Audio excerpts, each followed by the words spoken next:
अस्सलाम वालेकुम नाज़रीन, आसपास होम कुकिंग में आपको वेलकम करती हूँ और उम्मीद करती हूँ आप सब खैरियत से होंगे। आज मैं आपके साथ कुलचे की रेसिपी शेयर कर रही हूँ जिसे आप चाय के साथ खा सकते हैं, चाहे वो सुबह की चाय हो या शाम की चाय हो, या फिर आप बच्चों को लंच में भी बनाकर दे सकते हैं। तो रेसिपी बहुत आसान है, बहुत मज़े की बनती है। आपने इसको स्किप नहीं करना है, एंड तक देखना है। और चैनल पर नए हैं तो चैनल को सब्सक्राइब भी ज़रूर कर लीजिएगा। तो चलिए मज़ेदार सा कुलचा बनाना शुरू करते हैं। एक बोल में सबसे पहले हम मैदा शामिल कर देंगे। मैदा मैं 1.5 कप इस्तेमाल करूँगी। सबसे पहले मैंने इसमें 1 कप मैदा शामिल किया, इसको छान लिया है। उसके बाद मैंने आधा कप मैदा मज़ीद लिया है, इसको भी छान लेंगे अच्छी तरह से।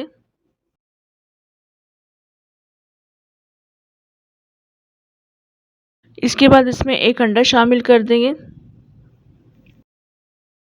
1.5 टेबल स्पून इसमें हम ईस्ट शामिल करेंगे और इसके अलावा इसमें हम चीनी शामिल कर देंगे। रेगुलर शुगर है जिसको मैंने घर में पीस लिया है, 3 टेबल स्पून शामिल करूँगी। अगर आपको ज़्यादा पसंद है तो आप 4 से 5 टेबल स्पून भी शामिल कर सकते हैं। ये इसमें ऐड कर देंगे। इसके बाद इसमें अशरफियाँ शामिल कर देंगे, हाफ कप के बराबर। इसे टूटी फ्रूटी भी कहा जाता है। इसके अलावा 4 से 5 टेबल स्पून किशमिश शामिल कर देंगे। टूटी फ्रूटी की रेसिपी मैं अपने चैनल पर अपलोड कर चुकी हूँ। मैंने पपीते के छिलके से टूटी फ्रूटी बनाई है, बहुत मज़ेदार बनती है और काफ़ी अर्से के लिए आप इसको स्टोर कर सकते हैं। अब ये तमाम चीज़ें डो में शामिल करने के बाद ड्राई मिक्स कर लेंगे। उसके बाद हम इसको तेज़ गरम दूध के साथ गूँध लेंगे। थोड़ा सा तेज़ गरम होना चाहिए दूध को, हम पानी के साथ बिल्कुल नहीं गूँधेंगे। थोड़ा थोड़ा सा दूध शामिल करते रहेंगे। इसको हम अच्छे से सॉफ्ट से डो बना लेंगे।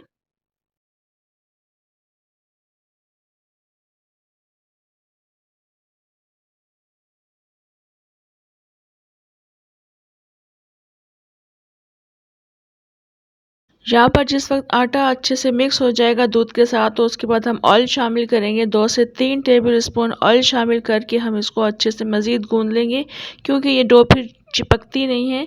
तो ऑयल शामिल करने के बाद हमने इसको अच्छे से गूँध लिया है, मिक्स कर लिया है और देखिए सॉफ्ट सी ये डो बन गई है।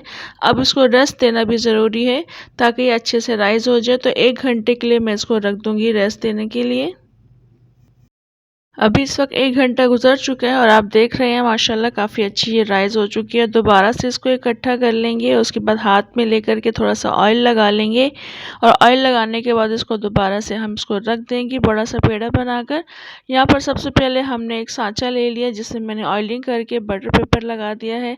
हाथों पर ऑयल लेकर हम डो को उठाएंगे और इसको हम बड़ा सा पेड़ा बना लेंगे और इस सांचे के बिल्कुल सेंटर में रख देंगे। ये देख लें, बस इस तरह से हमने एक पेड़ा बना लेना है इसको इकट्ठा करके और सेंटर में रख देंगे। उसके बाद इसको भी हम 10 मिनट के लिए रख देंगे रेस्ट के लिए, ताकि ये राइज़ हो जाए।